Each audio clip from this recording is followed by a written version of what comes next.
Prefer के बारे में जान लें। प्रेफर का मीन्स होता है ज़्यादा पसंद करना, और ये वर्ब है।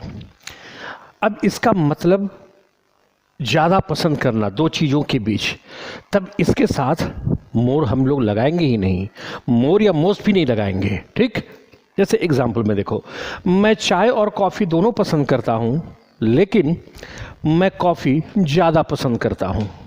तो सेंटेंस तुम ऐसे अगर लिखते हो, I like both tea and coffee but I prefer coffee more. अगर ऐसे आप करते हैं तो यू आर रॉन्ग, आप ये गलत हो जाएंगे, क्योंकि प्रेफर के साथ मोर या मोस्ट लगता ही नहीं है। तो एक ही सेंटेंस में प्रेफर मोर ये लगेगा ही नहीं। इस पर गौर करो, ये एक साथ नहीं यूज़ होगा। तो सेंटेंस क्या हो जाएगा? करेक्ट सेंटेंस हो जाएगा, I like both tea and coffee but I prefer coffee. Simple. Now this one is the correct, इसके साथ नहीं लगाना है। Now let's understand one more point related to this word prefer. एक कि इसका प्रीपोजिशन होता है टू, यानी जब दो चीज़ों के बीच तुलना हो तब प्रेफर, जिसका हिंदी मतलब ज़्यादा पसंद करना होता है, उसके साथ हम लोग देन का यूज़ नहीं करेंगे। अगर इस प्रेफर के बाद, ये तो एक पॉइंट याद रखना। दूसरा पॉइंट ये याद रखना कि प्रेफर के साथ अगर वर्ब आता है तो वो वर्ब निश्चित रूप से V4 होना चाहिए। प्रेफर के बाद अगर वर्ब आता है तो वो वर्ब V4 ही होना चाहिए। इसका एक एग्जाम्पल देखो। तो दो बातें हैं, एक प्रेफर के साथ कंपैरिजन के समय टू लगाते हैं, देन नहीं। सेकंड, प्रेफर के बाद अगर कोई वर्ब आता है तो वो V4 होना चाहिए। अब इसका एक एग्जाम्पल देख लो, मैं चाय से ज़्यादा कॉफ़ी पसंद करता हूँ। तो बनाइए, ज़्यादा पसंद करना प्रेफर होता है, यूज़ कीजिए इसको।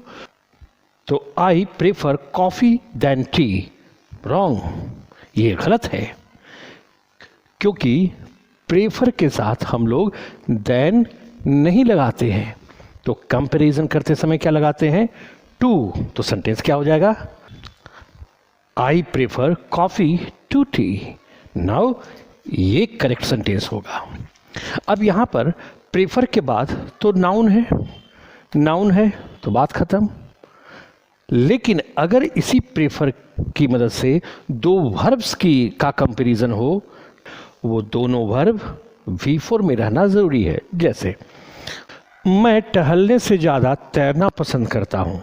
अब ज़्यादा पसंद करने का मतलब होता है प्रेफर, और प्रेफर की मदद से दो वर्ब्स की तुलना हो रही है, एक टहलना और दूसरा तैरना। तो क्या ऐसे सेंटेंस हम लोग लिखें? I prefer swim than walk. क्या ऐसा लिखना ठीक रहेगा? हरगिज़ नहीं, एब्सोल्युटली रॉन्ग। क्यों?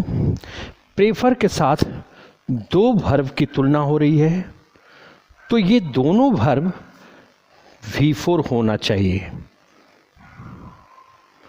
और दूसरी बात, प्रेफर की मदद से जब तुलना हो, कंपैरिजन हो, तब देन लगता नहीं है। यहाँ पर क्या होना चाहिए? टू।